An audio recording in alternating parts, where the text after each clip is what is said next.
favoritos, ¿ok? Esto es algo de lo que más me gusta hablar, es de lo que más me gusta compartir con jóvenes, adultos, cualquier edad. Creo que es algo muy importante, porque como lo titulé, creo que es la llave en nuestra vida personal, espiritual, en cualquier cosa que queramos. Y vamos a hablar específicamente de la oración a la luz de la Biblia, ¿ok?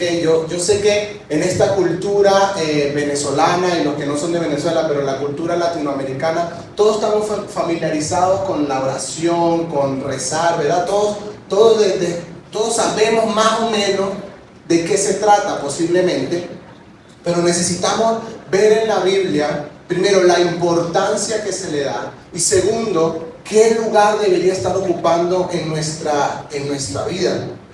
Y una pregunta sencilla sería: ¿qué es la oración?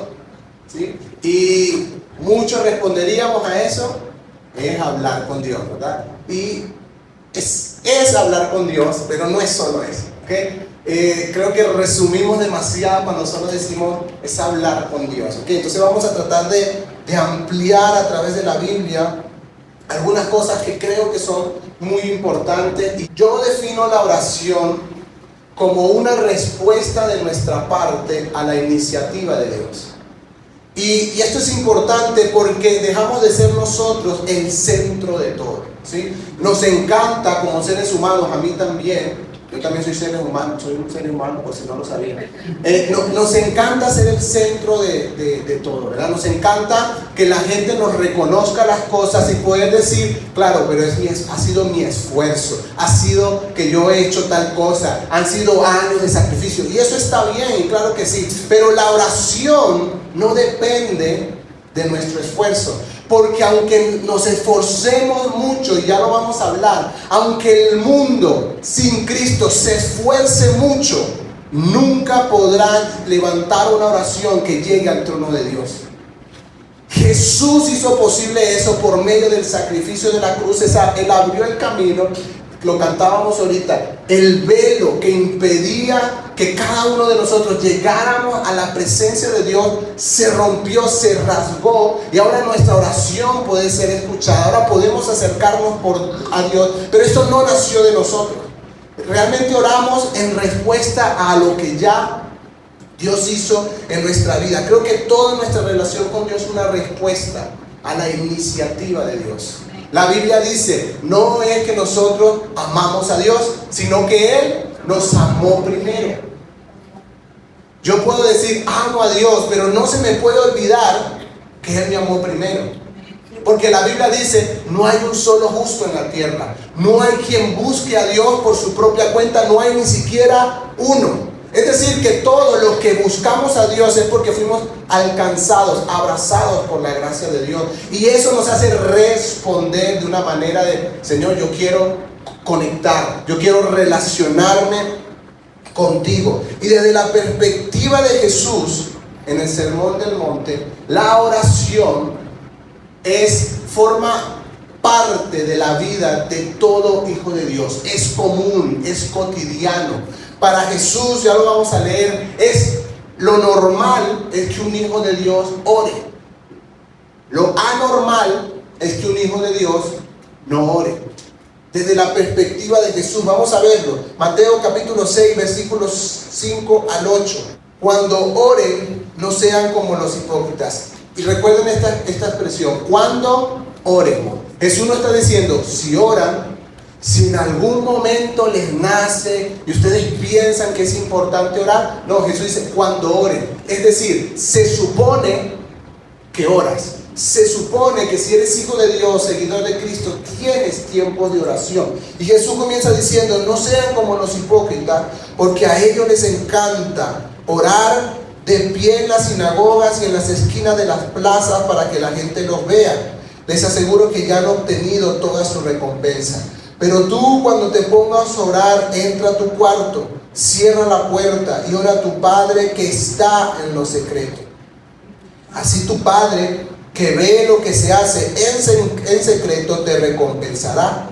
Y al orar, no hablen solo por hablar, como hacen los gentiles, porque ellos se imaginan que serán escuchados por sus muchas palabras. No sean como ellos, porque su Padre sabe lo que ustedes necesitan antes de que se lo pidan. Y es curioso que Jesús dice que es posible orar de manera hipócrita. No lo estoy diciendo yo, lo dice Jesús. Jesús dice que es posible que yo levante oración de una manera inadecuada, incorrecta, ¿sí? Y pues ahí Jesús dice ¿a qué se refería con los hipócritas? Aquellos que les gustaba orar, ¿verdad? En lugares públicos, ¿para qué? Para que los vieran, para que la gente los escuchara y dijera, wow, qué vida espiritual, wow, cómo ora, ¿sí? Y yo creo que como es la primera advertencia, yo creo que tenemos que tener mucho cuidado, y por eso vamos a establecer algunos puntos que creo que son importantes para desarrollar correctamente esta disciplina de la oración en nuestras vidas. Creo que hay personas que pueden estar orando, ¿sí? Y quizás, como los están escuchando, mencionan cosas que ni siquiera están practicando. Hablan de cosas mientras oran. Hay cosas que no creen, cosas que no viven. Entonces Jesús dice, no sean como ellos. Y la oración no se trata de cuántas palabras utilizamos, cuán elocuentes somos. Jesús quiere transparencia, sinceridad, porque yo no sé si usted lo sabe, pero si no lo sabe se lo anuncio.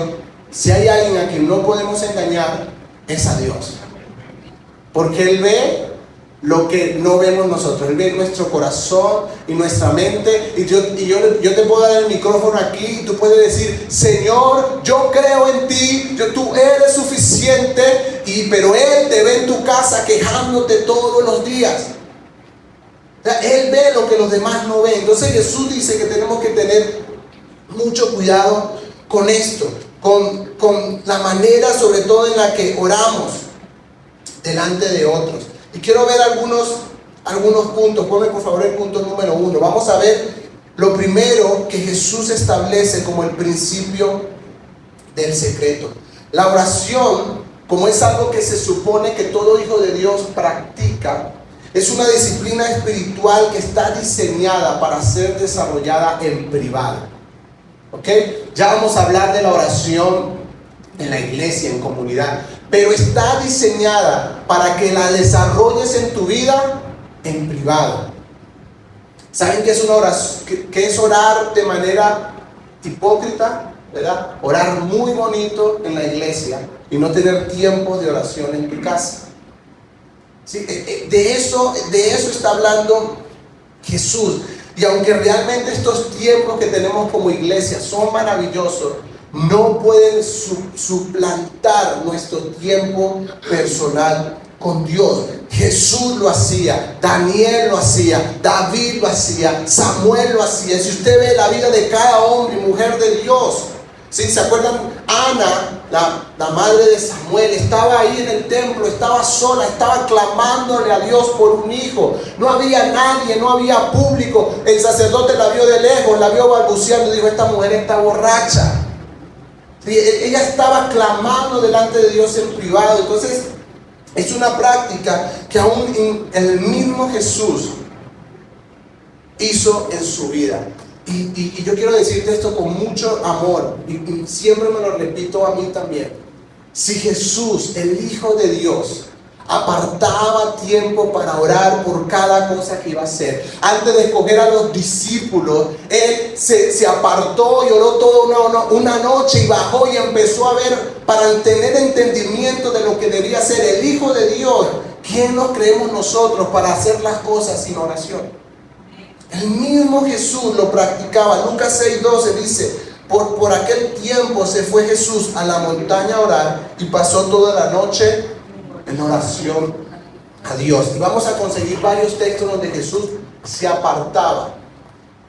Y yo no sé qué hacía Jesús, porque no había equipo de música, no había equipo de alabanza, no había instrumentos. Sí habían, pero no estos instrumentos que conocemos. No había cornetas. Y sin embargo, Él podía estar en una montaña y orar toda la noche. tenía un entendimiento de la oración que le permitía hacer este tipo de cosas. En Lucas 11:1 aconteció que estaba Jesús orando en un lugar, y cuando terminó, uno de sus discípulos le dijo: Señor, enséñanos a orar, como también Juan enseñó a sus discípulos. Y la Biblia no relata todas las oraciones de Jesús, pero relata la de Juan 17, y no sabemos cómo eran estas oraciones, pero este discípulo lo escuchó orar y le dijo: Jesús, enséñanos a orar. Y quiero que nos pongamos en el contexto. Esto era gente que sabía lo que era la oración. Los judíos oran 3 veces al día. Tienen toda una liturgia, tienen toda una ley, tienen toda una forma de practicar la oración. Pero cuando encuentran a Jesús orando, dicen: no tengo ni idea de lo que es la oración.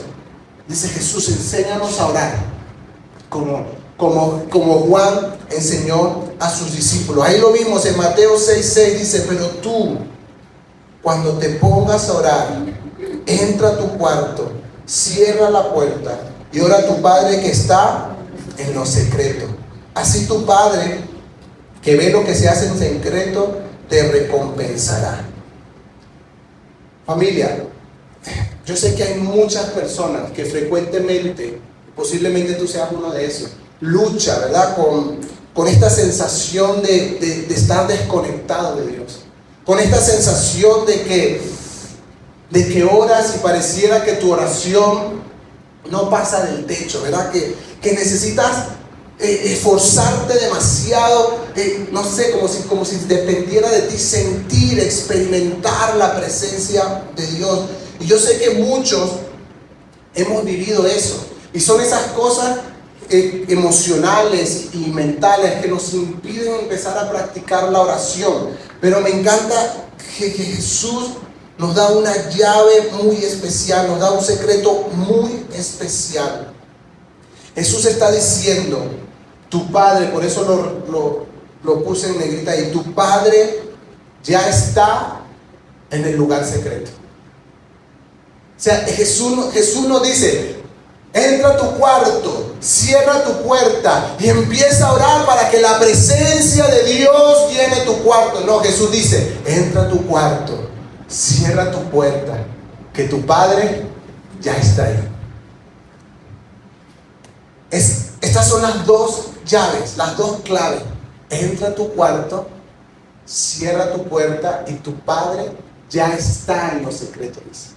A tu Padre que ya está. Necesitas fe para esto, pero necesitas abrazar lo que la Biblia dice. La Biblia dice que cada vez que tú te dispones a orar y entras a un cuarto en tu casa, entras a una habitación en tu casa y cierras la puerta, inmediatamente estás en la presencia de Dios. Amén. No necesitas hacer nada, no necesitas clamar, no necesitas decir ven, no necesitas nada de eso. Necesitas entender lo que Jesús dice. Si entras a tu cuarto y cierras tu puerta, estás en la presencia de Dios. Y cuando tú entras con este entendimiento, cambia todo. Y quiero que sepas, esto no es de sentir, esto no es de emociones, no es que tú vas a cerrar la puerta y tienes que empezar a temblar, te tienen que parar los vellitos, no tiene que pasar nada, es fe. Amén. Es decir, yo sé que estás aquí. Él se adelantó. Yo puedo ver al Señor cuando tú cierras tu puerta, decirte: hola, te estaba esperando. Quería este encuentro contigo. Porque para eso vino Jesús, para que nosotros podamos tener relación con Dios, para que nosotros podamos crecer en una relación con Dios. Y Jesús dice: chévere que vayas a la iglesia, chévere que vayas al templo, chévere que te reúnas con otra gente, pero si sientes que necesitas de Dios, si sientes que necesitas conectarte con Dios, quiero que sepas algo. No está lejos, no tienes que viajarlo. Entra a tu cuarto, cierra tu puerta, apártate por un momento y ora a tu Padre que ve todo lo que haces en secreto. Y luego Jesús dice: Y tu Padre que ve lo que haces en secreto, te recompensará. ¿Sí? Y yo creo que esta recompensa, bíblicamente hablando, no se trata de otra cosa, sino que va a ser notoria la obra de Dios en nuestra vida. Vamos a poder ver los milagros, vamos a poder ver los prodigios de Dios, y esa será nuestra gran recompensa. Pero esas cosas no vienen si la oración en privado no se está practicando. Si la oración, cada persona, si no está delante de Dios en privado, si no está buscando a Dios en privado, es ahí cuando empezamos realmente a ver la obra de Dios en nuestra vida. Y esta es la clave. En Daniel 10:12 lo puse ahí porque quiero que veas algo. Entonces me dijo: no tengas miedo, Daniel. Tu petición fue escuchada desde el primer día en que te propusiste a ganar entendimiento y a humillarte ante tu Dios. Y en respuesta a eso, yo estoy aquí. Daniel, Antiguo Testamento. Apocalipsis 5 dice, no lo coloqué ahí, pero dice que los 4 seres vivientes, los ángeles, los 24 ancianos están delante de Dios, dice, y tienen copas llenas de incienso. Dice que son las oraciones de los santos. Tu oración, tú no necesitas buscar un canal, una vía, no necesitas que el pastor ore por ti. Y ya vamos a hablar de cuál es el único requisito que necesitas, pero tu oración es escuchada por Dios. Cuando tú entras a tu cuarto, cuando tú entras a un lugar, cuando te apartas. Sí, realmente este es el sentido, porque una vez alguien me dijo, pero yo no tengo puerta en mi casa. Hey, no se trata de la puerta. No se trata de la puerta. Si no tienes puerta, no se trata de eso, se trata de que te apartes. ¿Verdad? Estamos en un mundo lleno de muchas cosas. Todos estamos muy ocupados y una y no salimos de una y venimos para otra y estamos acelerados todo el tiempo. Y Dios dice: apártate un momento que quiero hablar contigo. Claro que sí, la oración es hablar con Dios, pero necesitamos apartar esos tiempos con Dios. Número 2, necesitamos avanzar. Necesitamos orar juntos. Las dos cosas son importantes. Una no es más importante que otra, pero nada puede quitarte tu tiempo con Dios. Y es por eso que hay algunas personas, ¿verdad?, que se levantan a las 5 de la mañana para poder estar, porque tienen, sí, y sale por allí el creyente del 2021, ¿verdad? El creyente, no voy a ponerle ninguna generación, pero un creyente de la época. Y dice, no, pero es que la Biblia en ningún lado dice que me tengo que parar a las 5 de la mañana, que me tengo que parar a las 4 de la mañana. Es verdad, no lo dice. Pero quiero que sepas esto, estadísticamente, esta persona que dice, no, yo no me tengo que parar temprano, no ora ni a las 7, ni a las 9, ni a las 10, ni a las 12, ni a las 6, real no ora. Y yo aplaudo y lo hago sinceramente a las personas que por decisión propia, no hay ningún versículo que lo diga, es verdad, pero dice, yo necesito orar, no tengo tiempo en el día, voy a parar un poquito más temprano. Y yo sé, a todos les gusta dormir. Y no te estoy diciendo que lo hagas, porque también puedes orar en la noche. Lo importante es que de manera diaria cada uno de nosotros aparte un tiempo para orar, para estar con Dios, porque necesitamos conocerlo. Dios está en lo secreto, pero también dice la Biblia, ahora lo leí al principio, que Dios habita en medio de la alabanza de su pueblo, que Dios está en la congregación de los santos. Vamos a ver que es muy importante. Yo necesito desarrollar la oración en mi vida de manera privada y voy a empezar a disfrutar mucho más estos tiempos que tenemos como comunidad. Voy a empezar a disfrutar mucho más y sobre todo voy a empezar a ver que Dios puede usar mi vida para bendecir la vida de los demás, que puedo orar por otra persona, que otra persona puede orar por mí y voy a ser bendecido, voy a ser edificado, voy a ser fortalecido por el Señor, porque ahí en la comunidad, en la congregación de los santos, el Señor está. Mateo 18, 19 y 20 dice: además les digo, esto no se lo está diciendo Jonathan, este es Jesús diciéndolo: si dos de ustedes en la tierra se ponen de acuerdo sobre cualquier cosa que pidan, les será concedido por mi Padre que está en el cielo. Porque donde dos o tres se reúnen en mi nombre, ahí estoy yo en medio de ellos. Pero ¿saben qué es difícil? Estar de acuerdo. Si usted lee el contexto, lo voy a invitar a que lo haga. Mateo 18, antes está hablando de la ofensa. Antes está hablando de las ovejas perdidas. Antes está hablando de que si tu hermano te ha ofendido, ve y habla con él. Antes está hablando de que tus relaciones entre tus hermanos tienen que estar bien. Dice, y si te pones de acuerdo, es decir, si estás en paz con tus hermanos, si no tienes ofensa en tu corazón, si no tienes nada contra nadie, y te pones de acuerdo para pedirle algo al Padre, el Padre lo hará. Entonces la oración en comunidad es muy importante. Lo vemos en Hechos 2:42. Dice: se mantenían la iglesia firmes en la enseñanza de los apóstoles, en la comunión, en el partimiento del pan y en la oración. Lo practicaban de manera personal, pero también lo practicaban en comunidad, congregacionalmente. En Hechos 4:24 dice: cuando lo oyeron, alzaron, ¿cómo dice ahí? Unánime la voz en oración a Dios. Aquí están los discípulos, aquí están los creyentes del momento. Habían recibido una amenaza.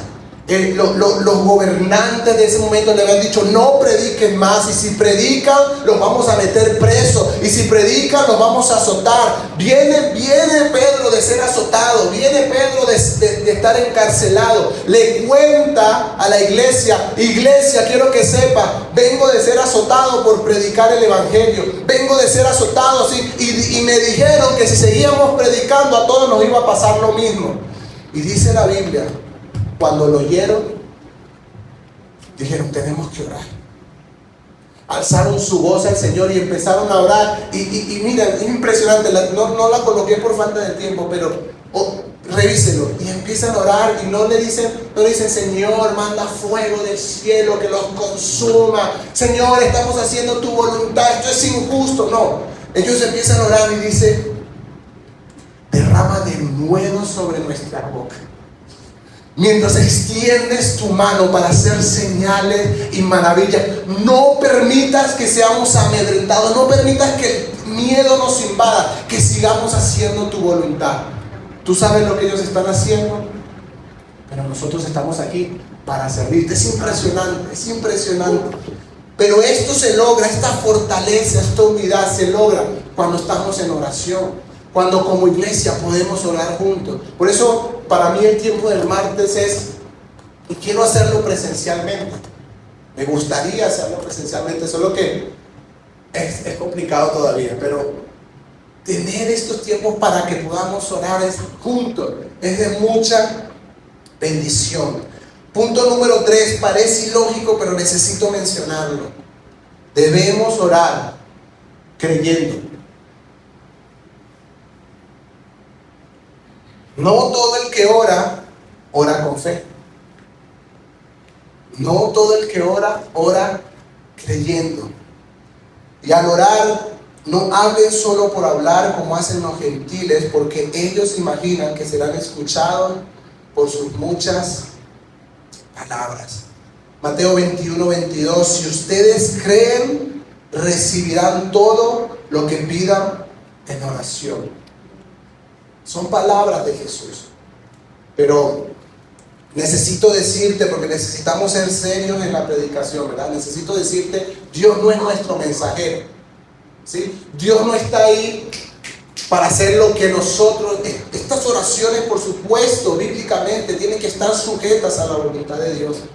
Por supuesto, tienen que ser conforme a la voluntad de Dios. No es que porque yo le diga a Dios, yo quiero un carro nuevo para mañana y te mueves. Tú verás cómo lo haces. Dios no está para eso. ¿Sí? Somos nosotros los que estamos al servicio de Él. Somos nosotros los que rendimos cuentas a Él. Somos nosotros, pero Dios nos dio la oración como un medio para que podamos ver su gloria en este lugar. Para que podamos ver su gloria, su intervención en nuestra vida, en nuestra familia, en nuestra ciudad. Y cuando empezamos a orar conforme a la voluntad de Dios y sobre todo oramos creyendo, vamos a ver la gloria de Dios. Por eso necesitamos la Biblia en nuestra vida.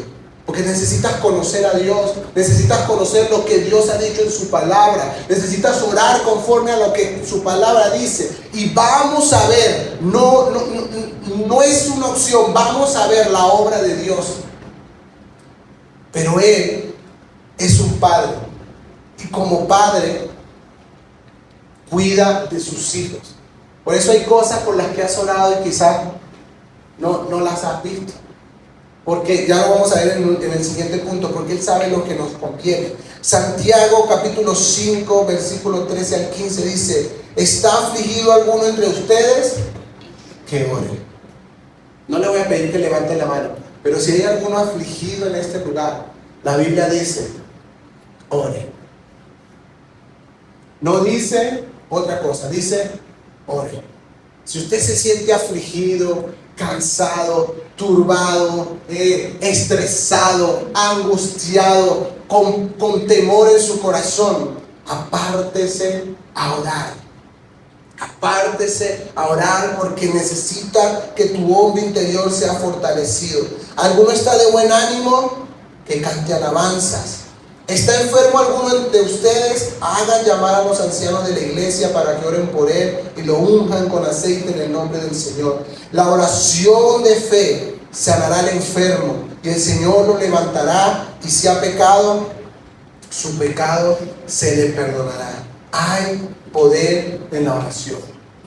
Hay poder en la oración. No es cualquier cosa. Jesús lo dijo: no hables solo por hablar, no repitas palabras que escuchaste. Hay poder en la oración para tu vida personal y para la vida de otros, para la vida de la iglesia. Muchas veces me he encontrado con algunas personas que me han dicho dos cosas, ¿verdad? Por un lado, los que me han dicho: no, me fui de la iglesia donde estaba porque estuve enfermo y no me llamaron. Qué mal. Pero le he tenido que decir: pero la Biblia dice que si estás enfermo, tú eres el que debería llamar a pedir oración. Lo leyeron conmigo, ¿verdad? Como pastor, ojalá yo pueda estar siempre presente, y los líderes de este lugar y los hermanos que tienes a tu alrededor en tus momentos de necesidad. Pero la Biblia no dice que son ellos los que tienen que estar allí. La Biblia dice que si tú estás enfermo, que si tienes una necesidad, llames a pedir que oren por ti. Pero ¿saben qué? Eso rasga nuestro orgullo. No nos gusta como hacer este tipo de llamadas, ¿verdad? Tú estás pasando por un tiempo difícil de salud, lo que sea, y no se te da escribirle a alguien y decirle: necesito que ores por mí. Estoy enfermo, estoy pasando por ciertas circunstancias, por favor, ora por mí. Pero es lo que la Biblia dice: la oración de fe sanará nuestros corazones, sanará al enfermo. Y yo creo que tenemos que, por eso le puse así a este punto, orar con fe. Yo creo que es la voluntad de Dios que los enfermos sean sanados. Yo creo que es la voluntad de Dios que los que están afligidos, atados, sean libertados por la gracia de Dios. Yo creo que Dios nos quiere libre, yo creo que Dios nos quiere sano, y yo estoy llamado a creer. Los resultados son de Dios. Yo he orado por gente enferma que no se ha sanado y no sé por qué, pero es que no es mi tarea.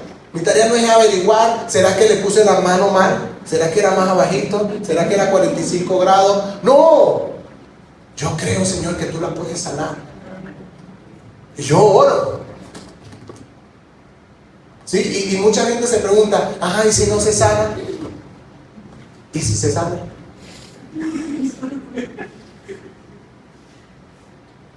Esto no es solo para los pastores. La Biblia dice, todo el que cree en Jesucristo, dice, vayan, pongan las manos sobre los enfermos, echen fuera demonios, oren. A Pedro le dijo, lo que ates en el cielo será atado en la tierra, lo que desates será desatado. Te he dado las llaves del reino. Si tienes la revelación de Cristo en tu vida, si tienes una comunión con Dios, puedes orar por otros. Los resultados son de Dios, pero tú y yo necesitamos orar creyendo. Levanta tu mano un momento ahí.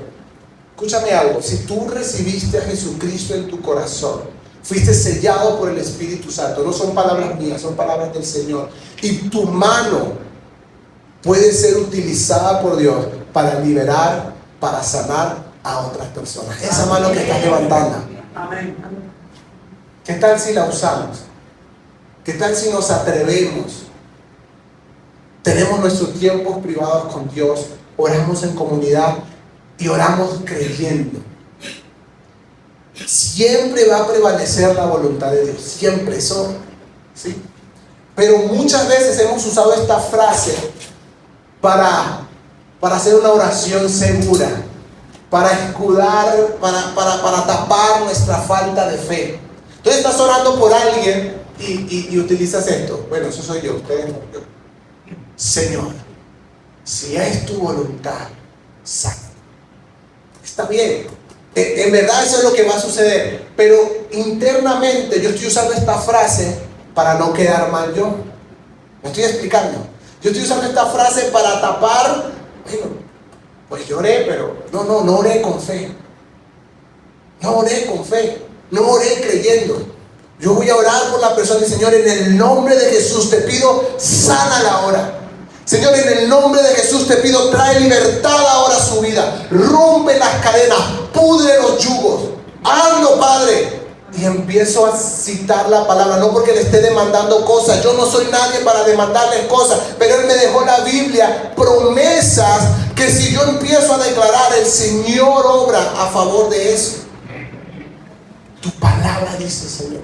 Esto no es para quedar bien yo, esto no es para que quede bien la iglesia. Es tu palabra, eres tú, Señor, sánala. Va a pasar, se los vuelvo a decir, va a pasar lo que sea voluntad de Dios. Pero no voy a escudarme en esa frase. No voy a tapar mi falta de fe con esa frase. Yo voy a orar creyendo. Y necesitamos activar la fe en nuestros corazones y esa mano que levantaste, poder llegar a la convicción, el Señor puede sanar a través de mí. Es el Señor, no soy yo. No es que ahora, ¿verdad? Si se sana, si usted ora por alguien con gripe y se sana, ahora usted va a publicar en Instagram, tengo la autoridad, tengo el poder. Todo el que esté enfermo que venga a mi casa, que oro por los enfermos a domicilio. Mire, suena chistoso, pero yo no sé si usted lo ha visto, pero yo he visto cosas como esta en las redes sociales. Miren, es el enemigo queriendo desvirtuar lo que ha sido planeado por Dios. Cuando usted ve este chiste en las redes sociales, usted dice, no, yo mejor no oro por nadie, porque esto es como raro. No es raro. Es bíblico, pero el enemigo quiere desvirtuarlo, quiere desmejorarlo, quiere que tú no te atrevas a orar por otra persona, quiere que tú te llenes de duda y digas, no, esto no es posible. No, es posible, porque para Dios no hay nada imposible. Y tú eres el instrumento de Dios para tocar a otras personas. Puedes sanar enfermos por el poder, la autoridad. Puedes echar fuera demonios. A muchos les da miedo esto. ¿Sí? ¿Por qué te da miedo? Porque te has visto 100 películas de terror, ¿verdad? Y las películas de terror que están diseñadas para eso han llenado tu corazón de miedo y crees que toda la oscuridad, Satanás y los demonios son esas cosas que has visto y que son de temer. Jesús dijo, no teman al que puede dañar su cuerpo. Teman a Dios, que puede tomar su cuerpo y su alma y echarla al infierno. No teman. Lucas 10:19, se los he dicho muchas veces, es un versículo que les recomiendo aprenderse de memoria. Les he dado autoridad para hollar serpientes y escorpiones y sobre toda fuerza del enemigo, y nada les podrá hacer daño. Son palabras de Jesús. Son palabras de Jesús a unos discípulos que vienen de predicar y están asombrados. Y dicen: Señor, los demonios se sujetaban. Jesús, la gente se sanaba. Estaban. Porque claro, vieron a Jesús haciéndolo muchas veces. Jesús los envía y ven que a través de ellos también sucede. Y estaban emocionados. Jesús les dice: no se alegren por esto. Les he dado autoridad para hollar serpientes, escorpiones, sobre toda fuerza del enemigo. Nada les podría hacer daño. No se alegren por eso. Alégrense de que su nombre está escrito en el reino de los cielos. Amén.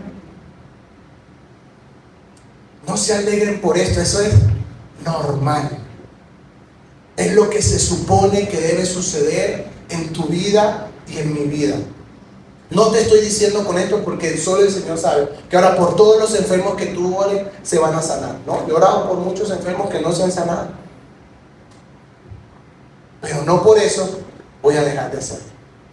Yo creo en tu sanidad, Señor. Yo creo que tú eres poderoso. Y yo creo que aquí, hoy hay gente que tiene que creer a Dios. Porque has orado a lo mejor por tu propia sanidad, si estás pasando por algo.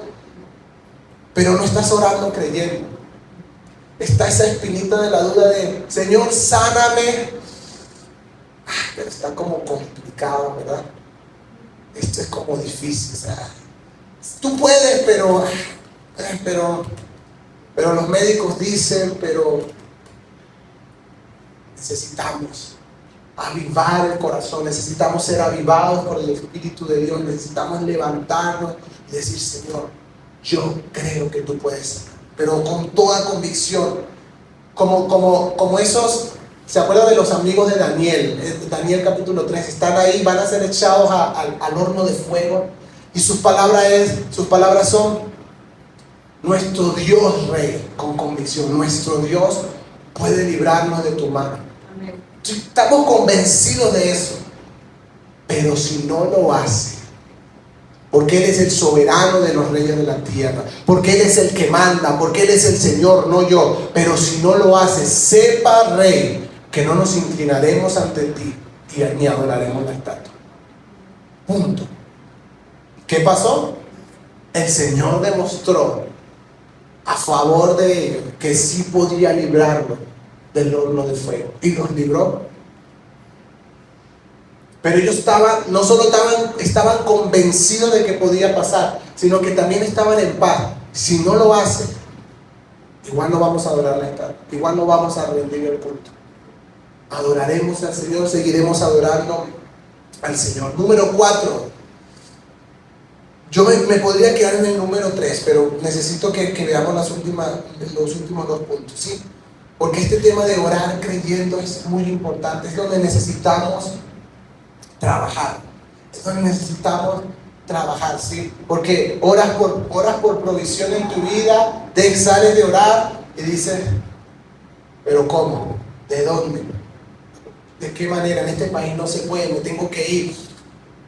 Oras, pero no hay fe, necesitamos trabajar en eso.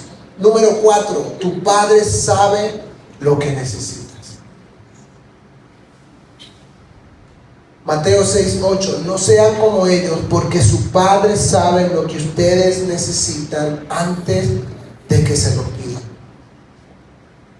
Necesitamos abrazar esta verdad de la Biblia. Nuestro Padre, si has recibido a Jesucristo como tu Señor y Salvador, te has convertido en hijo de Dios. Y ahora tu Padre sabe lo que necesitas. Tu Padre sabe lo que realmente necesitas. Miren, Isaac, mi hijo, él como cualquier niño, creo yo, y si no es que mi hijo que es pecador, él puede comer dulce todo el día, ¿sí? Entonces, claro, quiere una gomita ahorita, a las 2 horas quiere otra, después quiere un chocolate, después quiere un helado, y yo lo amo, pero no puedo darle todo el dulce que me pide. Su padre sabe que no le va a hacer bien. Su padre sabe, aunque lo amo y de verdad me gustaría darle todo lo que me pide, pero yo sé que hay cosas que no. Hijo, ya comiste dulce, ya hoy no puedes comer más. Yo lo estoy amando, lo estoy cuidando, ¿sí? Y él hace el berrinche y él se molesta, me arruga, ahora está arrugando la cara así. Me arruga la cara, se va por el cuarto.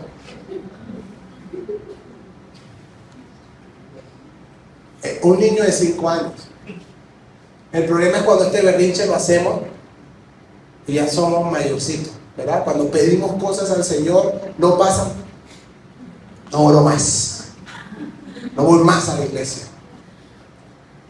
Tu Padre sabe lo que necesita. Santiago 4 dice, cuando piden, no reciben porque piden con malas intenciones para satisfacer sus propias pasiones. Oh gente adúltera, ¿no saben que la amistad con el mundo es enemistad con Dios? Si alguien quiere ser amigo del mundo, se vuelve enemigo de Dios. Y aquí Santiago está diciendo, no tienen porque no piden. Y si piden, de verdad ustedes están pidiendo con malas intenciones. Realmente ustedes lo que quieren son cosas para ustedes, ¿verdad? ¿Para qué quieres el carro? Para que los demás te vean. Para que los demás digan, wow, qué carro tan bonito. Qué chévere. Y Dios dice, esto lo estás pidiendo con mala intención. Quieres ganarte el favor del mundo. Quieres congeniar con el mundo. Entonces, si te haces amigo del mundo, te haces enemigo de Dios. Dios anhela, claro que sí, anhela darnos las cosas que pedimos en oración. Mira lo que dice Mateo 7, y con esto voy a terminar. Mateo 7, versículos 7 al 11, dice, pidan y se les dará, busquen y encontrará, llamen y se les abrirá, porque todo el que pide recibe, el que busca encuentra, y al que llama se le abre. Familia, quiero que puedas levantar tu corazón en fe y recibir esta palabra de Dios, de parte de Dios. El Señor te dice, pide y se te dará, busca y encontrarás, llama y se te abrirá, porque todo el que pide recibe, el que busca encuentra, y al que llama se le abre. Es el tiempo de levantarnos y comenzar a hacerlo, desde nuestro cuarto, desde nuestra intimidad, desde lo privado, en la congregación. Pero es el tiempo de creer que nuestro Dios es un Dios poderoso para hacer mucho más de lo que nosotros logramos imaginar. Que el mismo Dios de la Biblia sigue siendo el mismo Dios en este tiempo, para sanar, para liberar, para transformar naciones. Pero necesitamos pedir, necesitamos buscar, necesitamos llamar, necesitamos clamar. Dice la Biblia, clama a mí, yo te responderé. Pero si no hay clamor, no hay respuesta. Suena lógico, pero a veces se nos olvida. Si no hay clamor, no hay respuesta. Si no estás pidiendo, no recibirás. Si no estás llamando, no se abrirá. Si no estás buscando, no vas a encontrar. Versículo 9 dice, ¿quién de ustedes, si su hijo le pide pan, le da una piedra? ¿O si le pide un pescado, le da una serpiente? Pues si ustedes, aun siendo malos, está hablando de nosotros, saben dar cosas buenas a sus hijos, ¿cuánto más su Padre que está en el cielo dará buenas cosas a las que se lo piden? Así que la oración es mucho más que hablar con Dios. Hay poder, hay autoridad, hay transformación, hay muchas cosas que van a suceder, que van a nacer en nuestro lugar privado de oración, que van a nacer en nuestra relación con Dios, cuando estamos delante de Dios, abriendo la Biblia y orando. Y si no sabes cómo orar, yo te voy a invitar a hacer algo, a hacer un ejercicio. Abre tu Biblia y ora la Biblia. Empieza a orar lo que la Biblia dice. Hable, no sé, el Salmo 23, que todos sabemos. El Señor es mi pastor y nada me falta. Y ahí levantas una oración y dices, Señor, tú eres mi pastor. Señor, tú eres el que pastorea mi vida. Señor, tu palabra dice que nada me falta. En ti tengo todo lo que necesito. Dice tu palabra, aunque pase por valle de sombra de muerte, no temeré. Ayúdame a librarme del temor. Y empiezas a orar lo que la Biblia dice. Y es poderoso lo que va a empezar a suceder en tu cuarto. Lo que va a empezar a suceder en la iglesia. Y vas a empezar a ser convencido por el Espíritu Santo, porque solo Él nos convence de que esa autoridad está sobre ti. Y vas a empezar a escuchar que hay alguien enfermo y de repente vas a decir, vamos a orar. Quiero orar por ti. Quiero orar por lo que te está pasando. Quiero que me permitas orar. Y creyendo que el Señor puede hacer